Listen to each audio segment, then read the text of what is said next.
नमस्कार, आप देख रहे हैं प्राइम न्यूज और मैं हूं आपके साथ आलोक शुक्ला। उत्तराखंड प्राइम में आप सभी का स्वागत है। लोकसभा चुनाव से पहले धामी सरकार ने एक बड़ा फैसला लिया है। इसके तहत राज्य योजना आयोग को समाप्त कर दिया गया है। अब सशक्त उत्तराखंड एट 2025 के लक्ष्य को साधने के लिए प्रदेश में नीति आयोग की तर्ज पर state institute for empowering and transforming Uttarakhand का गठन किया गया। इसको राज्य के राज्यपाल ने मंजूरी भी दे दी है। हाल ही में धामी कैबिनेट ने इसके प्रस्ताव को मंजूरी दी थी। इसके बाद सचिव आर मीनाक्षी सुंदरम ने इसके आदेश जारी कर दिए हैं। सेतु प्रदेश सरकार की नीति और नियोजन में थिंक टैंक की तरह काम करेगा। इसके अध्यक्ष मुख्यमंत्री होंगे। साथ ही नियोजन मंत्री और उपाध्यक्ष 3 सलाहकार भी नियुक्त किए जाएंगे। विशेषज्ञ और विशेष तकनीकी निकाय में उपाध्यक्ष नियोजन मंत्री और फिर मनोनीत मंत्री होंगे। इसके साथ ही मुख्य कार्यकारी अधिकारी की नियुक्ति खुले बाजार से होगी। इस पद का मानदेय 4 लाख रुपए प्रतिमाह है। 6 सलाहकारों की नियुक्ति आउटसोर्स या फिर खुले बाजार से होने वाली है। वहीं विपक्ष ने सेतु आयोग बनाए जाने पर सवाल उठाए।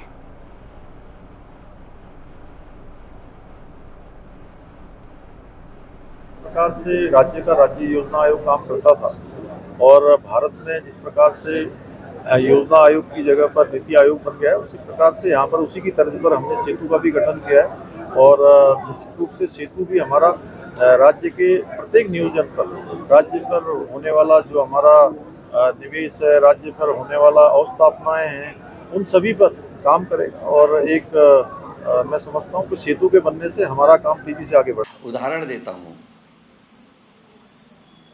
नीति आयोग बनाया गया, योजना आयोग का नाम बदल के, विभाग वही है, योजना आयोग को नीति आयोग, क्योंकि स्टैंप लगाने की हमारा है।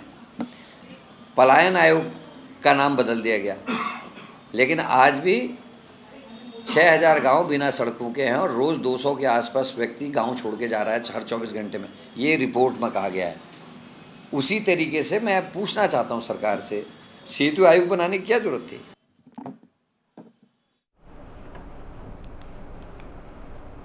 नेपाल के एक राजनीतिक प्रतिनिधि मंडल ने भाजपा प्रदेश अध्यक्ष महेंद्र भट्ट और भाजपा के पदाधिकारियों के साथ बैठक की है। तकरीबन 2 घंटे तक बैठकों का सिलसिला चलता रहा। इसमें दोनों देशों के राजनीतिक संबंधों के साथ ही भाजपा संगठन के बारे में चर्चा भी की गई। नेपाल से आए राजनीतिक प्रतिनिधि मंडल ने दोनों देशों के आपसी संबंधों के साथ उत्तराखंड के कुमाऊं क्षेत्र में बन रहे मानस खंड मंदिर माला योजना के बारे में भी चर्चा की है। भाजपा के प्रदेश अध्यक्ष महेंद्र भट्ट ने कहा है कि भाजपा को जानो संवाद यात्रा के तहत नेपाल का प्रतिनिधि मंडल देहरादून आया है। पिछले 2 दिनों से लगातार प्रतिनिधियों के साथ मुलाकात की जा रही है।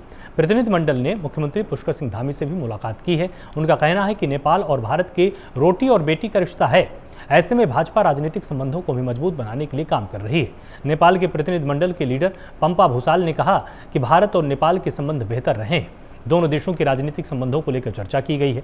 प्रतिनिधि मंडल ने उत्तराखंड आने पर मुख्यमंत्री का आभार जताया है।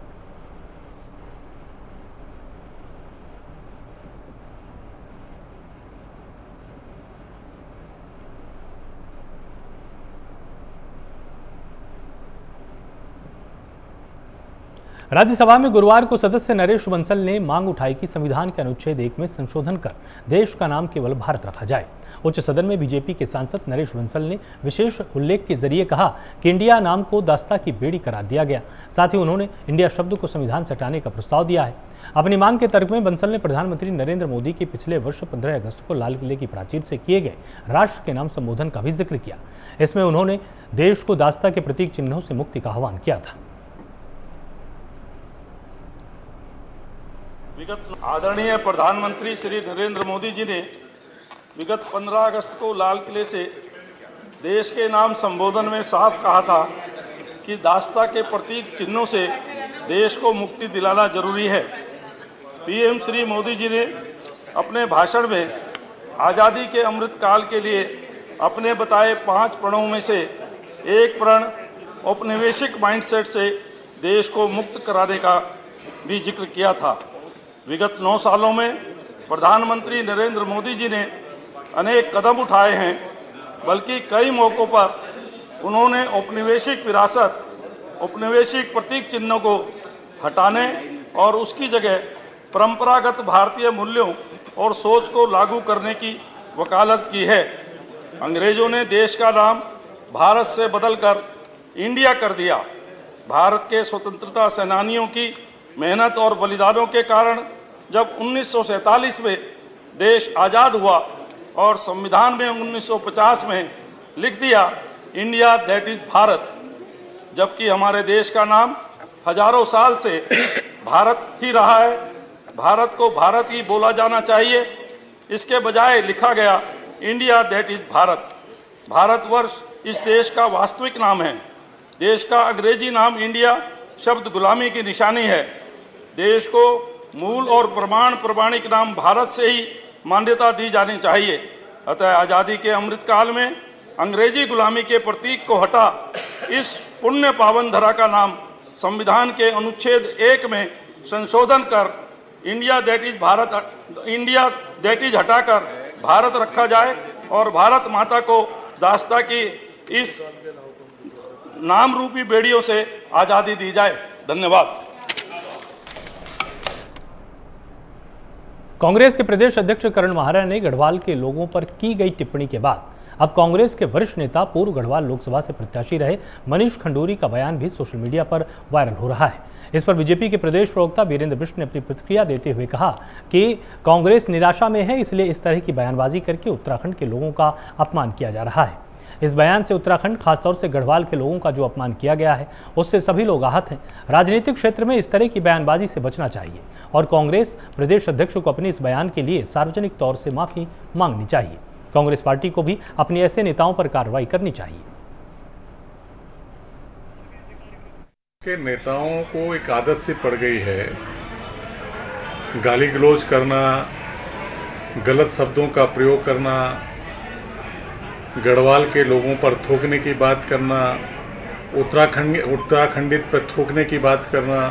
सार्वजनिक मंचों से करण मेहरा जी, जो उनके प्रदेश अध्यक्ष हैं कांग्रेस के, उनका बयान सार्वजनिक मंच से जो उनके पौड़ी लोकसभा का चुनाव लड़े हुए मनीष खंडूरी जी का बयान, ये दर्शाता है कि वो लोग उत्तराखंडित को और गढ़वाल के लोगों की वो बेइज्जती करना चाहते हैं, उनके मान सम्मान को ठेस पहुंचाना चाहते हैं और सार्वजनिक मंचों से पहुंचा रहे हैं। इसे उत्तराखंड राज्य की जनता और गढ़वाल की जनता कभी माफ़ नहीं करने वाली। ये न मालूम किस गलतफहमी में घूम रहे हैं और इनके मन में, इनके दिमाग में जो है वो इनके मुंह से निकल रहा है। ये बहुत दुर्भाग्यपूर्ण टिप्पणी है और इस पर उनको सार्वजनिक रूप से माफ़ी मांगनी चाहिए, बल्कि उनकी पार्टी को उनके खिलाफ कार्रवाई करनी चाहिए।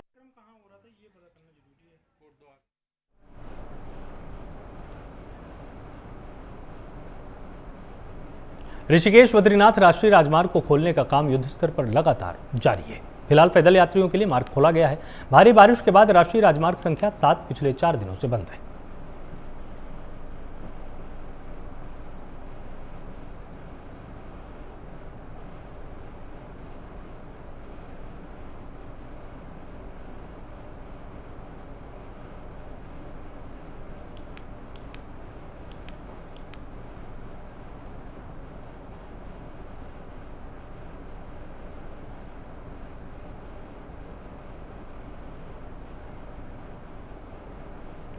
उत्तराखंड हाईकोर्ट के रजिस्ट्रार जनरल की तरफ से चमोली के जिला जज धनंजय चतुर्वेदी को निलंबित करने के आदेश जारी हुए हैं, जहां जिला जज धनंजय चतुर्वेदी को चंपावत के सत्र न्यायाधीश कार्यालय में संबद्ध किया गया। बता दें कि जिला जज धनंजय चतुर्वेदी पर आरोप था कि वो कोर्ट में बयान दर्ज करवाने के दौरान अनुपस्थित थे।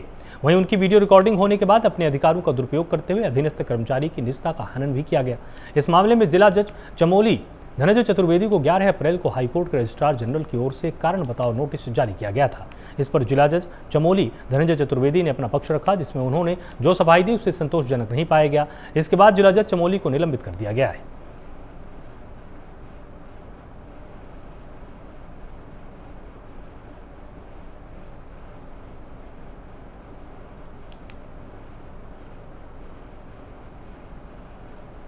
खबर देहरादून से, जहां कांग्रेस प्रदेश अध्यक्ष करण माहरा के बयान के बाद अब कांग्रेसी नेता मनीष खंडूरी का बयान सामने आया है, जो सोशल मीडिया पर जमकर वायरल हुआ है। मनीष खंडूरी वीडियो में कह रहे हैं कि मैं उत्तराखंडियत पर थूकता हूं। इस पर महेंद्र भट्ट ने कहा कि यह कांग्रेस की सोच और मानसिकता है, जिसकी धर्मपुर से विधायक विनोद चमोली ने निंदा भी की है।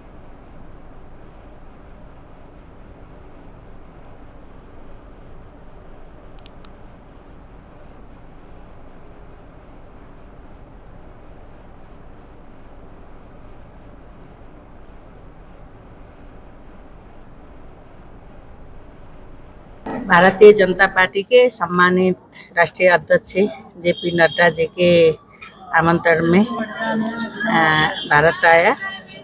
इस विजिट का मुख्य अर्थ था दो पार्टी के बीच के संबंध सुदृढ़ करना, दो देश के जनता के जो हमारा ऐतिहासिक, भौगोलिक, सांस्कृतिक सभी चीज़ से हम जुड़े और एक अच्छे छिमेकी राष्ट्र है वो संबंध और सुदृढ़ करने के लिए, दो राष्ट्र के बीच के संबंध भी सुदृढ़ करने के लिए ये भ्रमण बहुत फलदायी हुआ। नो बीजेपी कार्यक्रम अंतर्गत ये था। लास्ट ईयर हमारे पार्टी के अध्यक्ष नेपाल के वर्तमान प्रधानमंत्री कमरेड पुष्पकमल दाहाल प्रचंड, वहाँ वो लास्ट ईयर आया था बीजेपी के आमंत्रण में। ये दूसरे बार हम आ रहे हैं। लास्ट मंथ प्राइम मिनिस्टर के रूप में प्रधानमंत्री प्रचंड का भारत दौरा हुआ था। भाजपा जानो इस भाव के साथ उत्तराखंड में आज यहाँ पहुँचे। उनमें पंपा भूसाल जी है, आप CPN communist party of Nepal की पूर्व में आप विधायक भी रही हैं, सांसद भी रही हैं, उनकी पदाधिकारी हैं।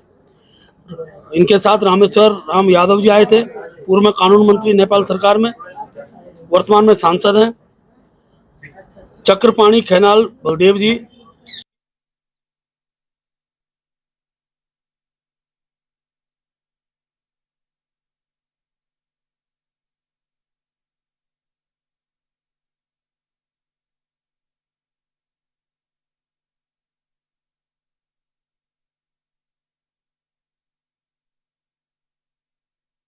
कांग्रेस के वरिष्ठ नेता मनीष खंडूरी एक बार फिर से राजनीति के मैदान में एक्टिव मोड में नजर आए हैं। इस पर भाजपा महिला मोर्चा की राष्ट्रीय महामंत्री दीप्ति भारद्वाज ने कहा कि कोरोना जैसी महामारी और उस मुश्किल घड़ी में कांग्रेस नेता मनीष खंडूरी कहां थे। जब पौड़ी के लोग दूसरे राज्यों में फंस गए थे और लोगों को मदद की जरूरत थी, तब मनीष खंडूरी कहां थे। ऐसे समय में मोदी किचन चलाई गई, लोगों को राशन बांटा गया। दीप्ति भारद्वाज ने यह भी कहा कि अब चुनाव को देखते हुए मनीष खंडूरी बयानबाजी कर रहे हैं।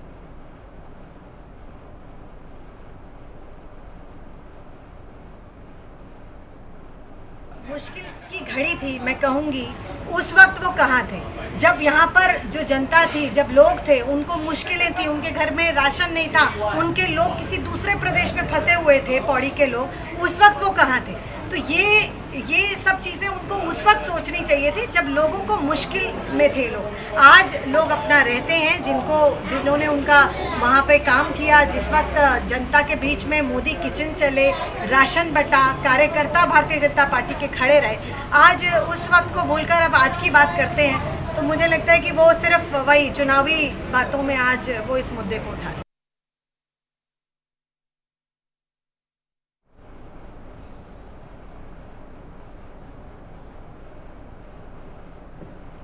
कल एक तरफ जहां पूरा देश कारगिल दिवस मना रहा था, वहीं दूसरी ओर हल्द्वानी के एक पूर्व सैनिक परिवार ने सूबे की धामी सरकार के अधिकारियों पर भूमाफियाओं की साठगांठ का आरोप लगाते हुए आगामी 1 अगस्त से हल्द्वानी नगर निगम कार्यालय में आमरण अनशन पर बैठने की चेतावनी दे डाली है। दरअसल पूरा मामला हल्द्वानी शहर के पटेल चौक के समीप का है, जहां सरकारी नजूल भूमि पर भूमाफियाओं द्वारा अतिक्रमण का दावा किया गया है।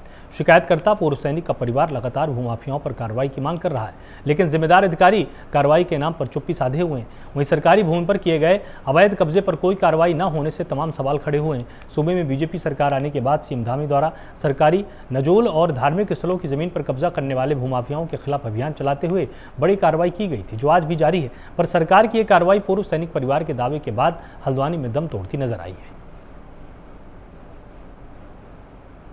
लगातार जो हमारे अध्यक्ष जी हैं और जिला अध्यक्ष जी हैं, ये लगातार सक्रिय हैं। हालांकि हम लोग टाइम तो देते हैं, पर इनके बराबर टाइम नहीं दे सकते हैं। पर अगर ऐसी कोई बात रही, जो हमारी बहन है अभी अपनी समस्या को लेके आई हैं, इनकी रोजी रोटी के लिए भी इनका बड़ा संकट पैदा हो गया है, और ये भाई साहब हैं, इतने लंबे टाइम से ये लोग संघर्ष कर रहे हैं। इन्होंने मुख्यमंत्री जी से बार बार बोला है, ऐसा तो नहीं है कि मुख्यमंत्री जी को मालूम नहीं होगा, और अभी भी ये उनसे रिक्वेस्ट ही कर रहे हैं। और ये मुझे ऐसा लग रहा है कि मामला कुछ इसमें कुछ राजनीतिक लोग भी बीच में हैं, और असामाजिक तत्वों की बात जहाँ पर ये कह रहे हैं हमें जान माल का खतरा है, तो वो भी सारे इसमें इन्वॉल्व हैं। इसलिए मैं यही रिक्वेस्ट करूँगी कि इनको एक तो सुरक्षा दी जाए, दूसरा उसकी जल्दी से जल्दी जांच हो। जो हमारी नई डीएम साहिबा आई हैं उनके द्वारा, और जो अन्य अधिकारी वर्ग हैं या फिर दीपक रावत जी हैं, कोई भी अधिकारी वर्ग जो हैं, उन्होंने इसमें जांच करनी चाहिए, जल्दी से जल्दी जांच बिठानी चाहिए, और जिसका हक इसमें है वो हक इनको मिलना चाहिए। ये कहना चाहती हूँ कि मैं एक सैनिक परिवार से हूँ। जो मेरे साथ एक ये अन्याय अधिकारियों द्वारा किया जा रहा है, ये नजूल की भूमि में इनके द्वारा अतिक्रमण किया गया है और जिसकी मेरे पास सूचना के अधिकार से सब जानकारी है। इनके खुद कागजों द्वारा मुझे लिख के दिया जा रहा है कि सरकारी ज़मीन है, नजूल भूमि है और जो फ्री होल्ड के लिए आवेदन नहीं है और विकास प्राधिकरण कह रहा है कि इसमें नक्शा स्वीकृत नहीं है। तो सर मैं 3 साल से दर दर भटक रही हूँ और ये मुझे कोई उसमें वो नहीं कर रहे, कार्रवाई नहीं कर रहे। मैं आज इस चैनल के माध्यम से ये कहना चाहती हूँ, अगर इन अधिकारियों द्वारा, जिम्मेदार अधिकारियों द्वारा अगर इसमें अब कार्रवाई नहीं करी गई है तो मैं 1 तारीख को नगर निगम में और परिवार सहित अनशन में बैठने के लिए तैयार रहूँगी।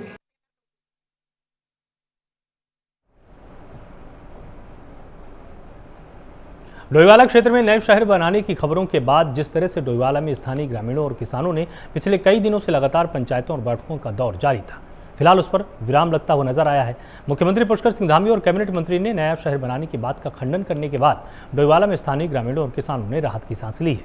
उधर डोईवाला में प्रेस वार्ता कर बीजेपी जिला महामंत्री राजेंद्र ताड़ियाल और मंडल महामंत्री रविंद्र बेलवाल ने धामी सरकार का शुक्रिया अदा किया है।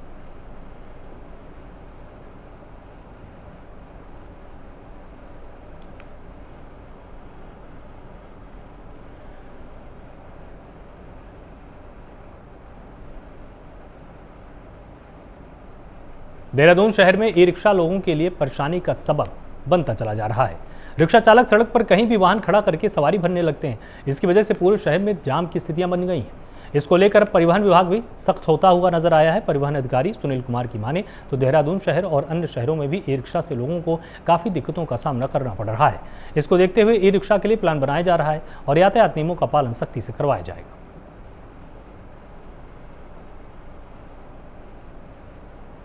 है कि ये आप हमारे देहरादून शहर और अन्य शहरों में ये बड़ी समस्या आ रही है कि ई रिक्शा जो मुख्य मार्गों पर चलने शुरू हो रहे हैं या कोई प्रयास करते हैं, जिसकी वजह से ट्रैफिक जाम की समस्या भी हो रही है और साथ में अन्य जो हमारे पब्लिक ट्रांसपोर्ट है उनके साथ विवाद भी हो रहे हैं। इसको देखते हुए हमारे द्वारा एक ई रिक्शा के लिए प्लान बनाया जा रहा है जो कि देहरादून, हरिद्वार शहर और ऋषिकेश के लिए बनाया जा रहा है। इसके अंतर्गत ये सुनिश्चित किया जाएगा कि जो ई रिक्शा है उनका संचालन मुख्य मार्गों पर किसी भी दशा में ना किया जाए और ऐसे ई रिक्शा जिनका कि हमारे द्वारा रजिस्ट्रेशन किया गया उनका संचालन उन्हीं वाहन स्वामियों द्वारा किया जाए जिनको कि वो ई रिक्शा दिया गया है। तीसरा, कोई ई रिक्शा जिसका कि टैक्स या फिटनेस ख़त्म है उसके खिलाफ प्रवर्तन की कार्रवाई करी जाएगी और उसको बंद किया जाएगा। हमारा प्रयास ये है कि ई रिक्शा के माध्यम से कोई भी ट्रैफिक कॉन्जेशन ना हो और आने वाले 1 महीने के अंदर देखेंगे कि आप इस समस्या को हम काफ़ी हद तक कंट्रोल कर लेंगे।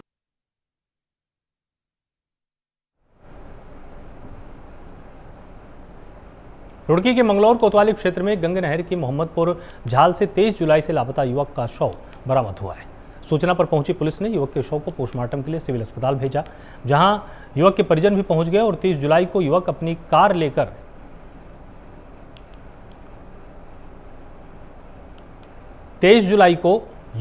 कार लेकर घर से निकला था, जिसके बाद वो घर नहीं पहुंचा। उसके परिजनों ने काफ़ी तलाश की लेकिन उसका कुछ पता नहीं चल पाया। इसके बाद उसकी कार सोलानी पार्क के पास गंगा नहर किनारे से बरामद हुई थी। पुलिस ने कार को अपने कब्जे में लिया था। इसके बाद युवक के परिजनों ने पुलिस को तहरीर देकर लापता होने की जानकारी दी थी। युवक का शव मोहम्मदपुर झाल से बरामद कर लिया गया है।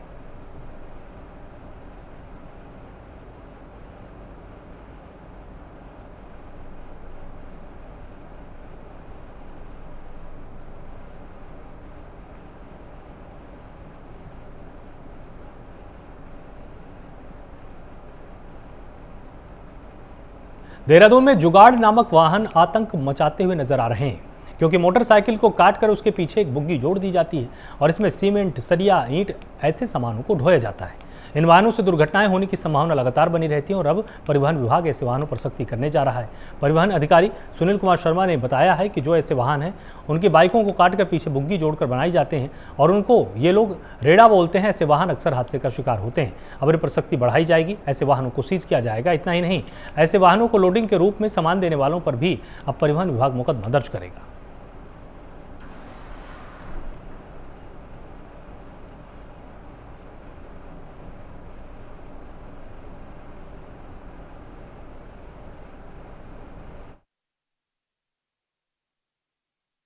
बहुत ही गंभीर समस्या है कि कुछ लोग मोटरसाइकिल को कटवाकर उसके पीछे एक ट्रॉली लगवा लेते हैं या एक जिसको वो रेड़ा बोलते हैं।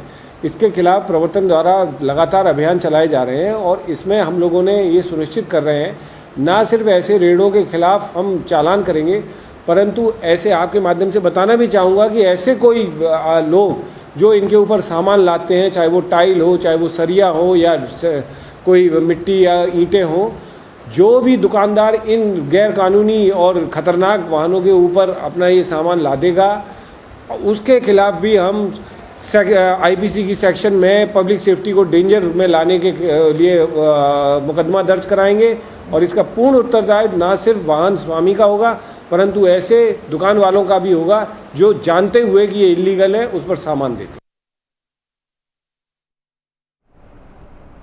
उत्तराखंड में चारधाम यात्रा में मौसम लगातार बाधा बनता जा रहा है। इसका सीधा असर चारधाम यात्रा में आने वाले श्रद्धालुओं की संख्या पर पड़ने लगा है। उत्तराखंड में चारधाम यात्रा में आने वाले श्रद्धालुओं की संख्या में भारी गिरावट देखने को मिली है। श्रद्धालुओं ने होटलों की जो बुकिंग की थी वो 90% कैंसिल करा चुके हैं। इसका सीधा असर उत्तराखंड के पर्यटन एवं उद्योग व्यवसाय पर दिखने लगा है।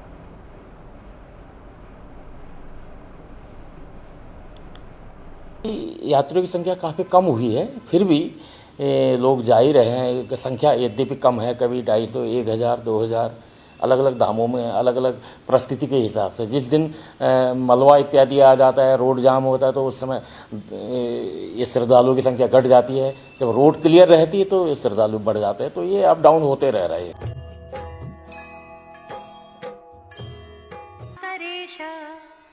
वैकुंठ केशव जनाई प्रसन्न वदना जगदाद्य शक्ति।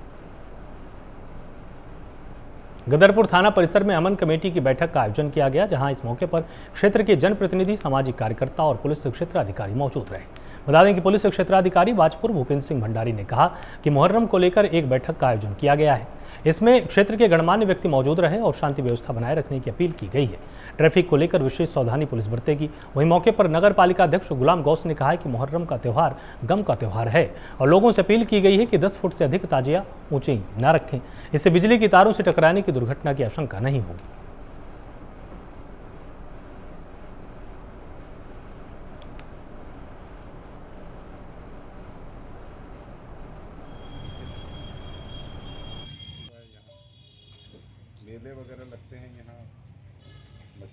देखिए, कल 29 तारीख को मुहर्रम का त्यौहार यहाँ पर मनाया जाएगा, जिसमें जगह जगह से जो ताजिए जो है निकलते हैं।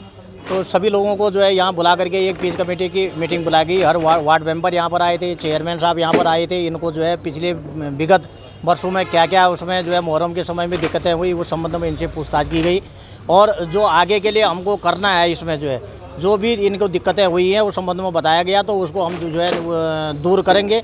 तो और सभी लोगों को ये भी हम लोगों ने बताया है इसमें कि 10 फीट से अधिक ऊंची जो है कोई भी ताजिया न हो और शांतिपूर्वक से जो है मनाया जाए इसको त्यौहार को। जहाँ जहाँ भी पुलिस फोर्स की आवश्यकता पड़ेगी वहाँ वहाँ पर अपनी ड्यूटी को लगाएंगे।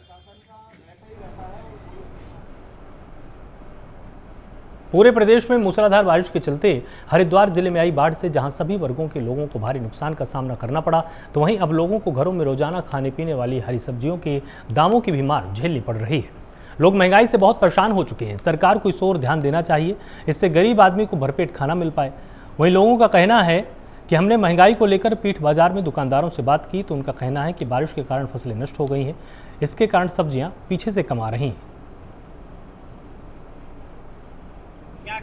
देखो भाई, बात ऐसी है कि महंगाई का दौर तो ऐसा चल रहा है कि गोभी, जैसे हमारे गोभी खाने की चीज़ है, गोभी 100 रुपये किलो, टमाटर 170, 80, 90, 200 रुपये किलो तक है, तोरी 100 रुपये, 80 रुपये, 50 रुपये किलो और बैंगन 80 रुपये। अब ये गरीब आदमी इतनी महंगाई में क्या खाएगा? ताना पानी आया, फसल को बर्बाद कर दिया। और जब फसल बर्बाद होएगी, पहले फसल थी 10 रुपये किलो टमाटर बिको था, 20 रुपये बिको था, 10 की 2 किलो लौकी बिको थी। अब जब लौकी पीछे से सामान नहीं आ रहा, 160 रुपये किलो टमाटर बिक रहा, 70-60 रुपये किलो लौकी बिक रही सकते, क्योंकि इतनी महंगाई है कि टमाटर भी 160 रुपये है और गोभी भी 100 रुपये किलो है। और कुछ तो लोगों का नुकसान है ही, बाढ़ से प्रभावित है लोग बाग हैं, पूरी फसलें खराब हो गई हैं। अब ये बताइए इसमें लोगों का क्या होगा? सर, मैं आज यहाँ से सामान खरीदने आया हूँ, तो मेरे पास इतने पैसे भी नहीं है जितना महंगा सामान हो। गोभी भी 180 के आसपास हो और टमाटर भी 160 रुपए किलो। कोई चीज़ मंदी नहीं है। यो लौकी 40-50 रुपए किलो। बाकी अन्य सामान भी और काफ़ी महंगे। सरकार से मांग करती है गरीब आदमी पिस गैस में, गरीब आदमी के लिए कुछ वो तो करना चाहिए ना।